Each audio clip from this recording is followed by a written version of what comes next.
Hello and welcome to erpwebtutor.com. In this video, we are going to show you how to transfer the compensation data over to HR. So previously, we have shown you how to complete the worksheet as the manager and then finally get it approved from the approver.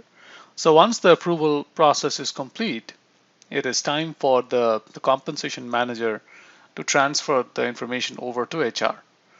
So to do that, we go to the compensation under your navigator, and under your workforce compensation, we're going to run one of the batch processes. So we have previously talked about the batch processes. We have explained what is the purpose of each batch process, and now we're going to run the transfer process to HR. So click on the run batch processes, and to transfer, we're going to run the transfer workforce compensation data to HR. Click on run. And this is one of the processes where it has a lot of parameters. So you can see here, if you can actually copy it from a previous run, but this is going to be a brand new run for us. Select the plan first and then the plan cycle. And you can click on view statistics to see how many eligible assignments, how many assignments will get updated. So let's click next, and here you will see that the next information is the element details. So these are the different elements that was processed as a part of the compensation plan. And you can see here the miscellaneous rate 1, bonus, special sales incentive, and you will see also the different elements it gets mapped to. So the merit increase goes to regular salary. The bonus is going to the annual bonus, and then the special incentive is going to special incentive. Okay. For this particular example, the employee that we took did not have any special sales incentive, so it doesn't matter. But again, this is where you want to see what field in or what column in the worksheet is getting mapped to which element. Okay. So the next is the salary details. Okay, sorry. And then the next thing that you need to enter is the posting date. Okay, if you choose a specified date, you have to specify the date. Let's see the other options we have. We also have the option of date displayed on worksheet, else specified date. So that means there is a place in the worksheet where you can put the date. We will show that. And then date displayed on worksheet, else display error. So if the worksheet date is blank, then there will be an error. Okay. Now for this exercise, we are going to select the specific date so that we can see the entries right away after we complete the process. But let's take a look at the place where it has the specified date on the worksheet. So I'm going to cancel out of this one time, and I'm going to go back to the plan configuration and to the worksheet. So let's pick our plan. Let's go to worksheet, and let's go to let's take a look at the salary increase. And then let's go to the detail table. And in here, let's take a look at the merit increase. And you can see here the effective date. So each component will have an effective date that you can specify. Okay, you can set a default value. You can use a formula that when will this be effective. If not, then you can always specify the date when you are doing the transfer process. Okay, so this is again something I wanted to show you, that you can specify the effective date for each component on the worksheet configuration itself. Okay, let's cancel out of this. So in this case, I have not specified any effective date on the worksheet. I'm going to specify it when I'm doing the transfer. So I'm not making any changes here, canceling out of this place and going back to the run batch processes. Same transfer workforce data to HR, choose the plan, choose the cycle, next. And also keep in mind, if you only want to post one component, you can do that. So in the next run, you can actually post the other information. Okay. So let's say I don't want to post the bonus at this point, so I can just post the merit increase. Okay. So let's specify the date, and let's specify the dates for all the elements, and we can click next.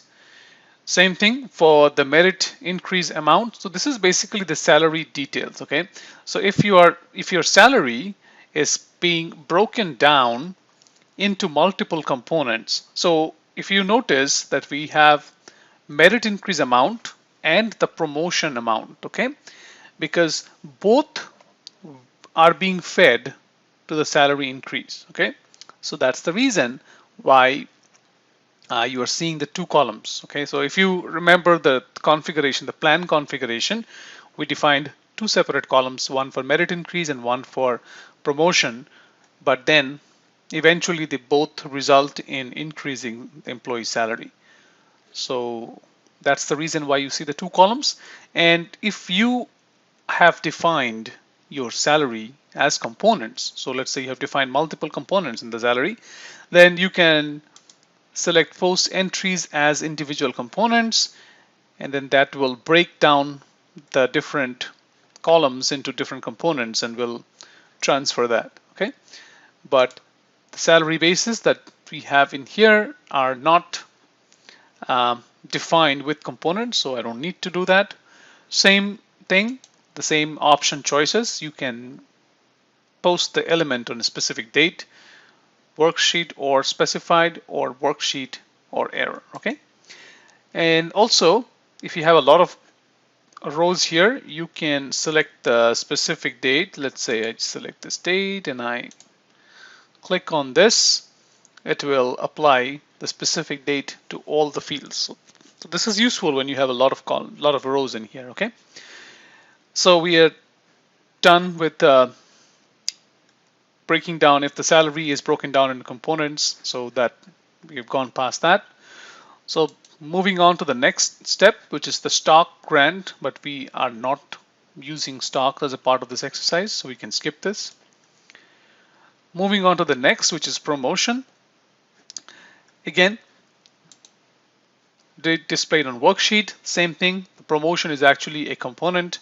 So we have defined that on the plan. And also when we do the plan details, if you remember the plan configuration, then there was an option called the promotion effective date, the default promotion effective date. So if you enable the worksheet, if you enable the effective date on the worksheet for that component, you will see that the promotion effective date is there. Okay, so you should try it out. Put the promotion effective date on the plan cycle dates. Display the effective date for the promotion component, and then see it on the worksheet. You should see the date that you have entered on the plan cycle dates. But if you do not want, or you want to override that date, then you can always specify a date here, which is what we're going to do, because we are going to show you the changes as of today. So let's put the dates and then update assignment as of effective date immediately. Okay, display error for worker. These are how the promotions are handled. Select how to handle promotions when future assignments exist. Okay, if updating assignments, check the log file for future. So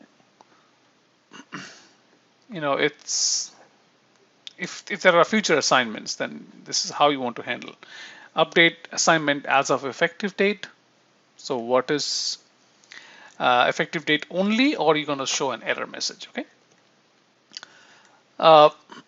So let's select today's date, and then let's see what happens. I don't think there's any future assignment for any of these employees. So then you also want, if you want, you can also select only the certain manager hierarchy that you want to transfer the information for. Okay, so you can select multiple manager hierarchies. If you do not want to transfer everybody, you can just select the manager hierarchy. Okay, you can also do some worker inclusion criteria here, some special criteria that if you want. You can also write a formula to select the person that you want. So that way, if you want to transfer this information only for a set of employee population, you can do that as well. You can do a trial run, or you can include the trace. So those are the different options that you have. But again, most commonly, unless you just doing it by managers, this process is usually run once after the comp cycle is completed, and then you're going to transfer it over for everybody. Okay, so let's click next, and we are going to submit the process. So once the process will complete, we will go into the employee's record and see the changes that has happened. Okay. Now keep in mind what we have done in the previous exercise is that we have given a merit increase, we have given a promotion increase, and we have given actual promotion, and we have also given a bonus. So we're going to check all the 4 transactions that we have made in the worksheet. Okay, so let's refresh and check if the process is completed. So you can see that the process is completed. And now we should be able to view the information on the HR side. Okay, so let's go to the navigator and person management. And let's look for the person for whom we made the recommendations. So, okay. So once I clicked on this person's name, it should open the details. Here you are. So once I get into this employee's information, let's take a look at the different changes that we have made. So first, we're going to go to the manage employment to see that the person is now in the new position. So we changed his positions from I think it was director to associate VP. So let's take a look at that change first. First of all, I notice that the effective start date is showing as 10/29, which tells me that things have changed. And then I also see that the new position is associate VP, which means that it has been changed. The job has changed accordingly, right? So all the changes in terms of the promotion, I'm able to view. Now, let's check the different salary increases. Let's go to the managed salary. And here you can see that the new salary and the percentage is 4%. The action is allocate workforce compensation. That tells me that this has come from the workforce compensation. Also, we gave a 2% on merit and 2% on for promotion. So you can see here that the overall percentage is 4%. So everything looks fine on the salary increase. I'm going to cancel this.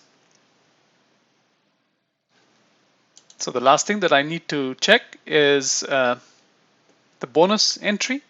So for that, I'm going to go to element entries. And now I can see that there's an annual bonus, which is the non-recurring element. Okay, so you can see that there was a 10% bonus on the 240,000 salary, which is 24,000 as the bonus. So you can see that the bonus has been entered with an effective end date because it is a non-recurring element. I also see the new salary element with the new salary. So all of that has changed. So that's basically it when it comes to the transfer process of uh, moving the compensation changes into HR. Now keep in mind, this information that came into HR can be backed out as well by running the backout process. Uh, we will show it in the next video, but for now, that's all how you can make your worksheet recommendations transfer over to HR. Thanks for watching.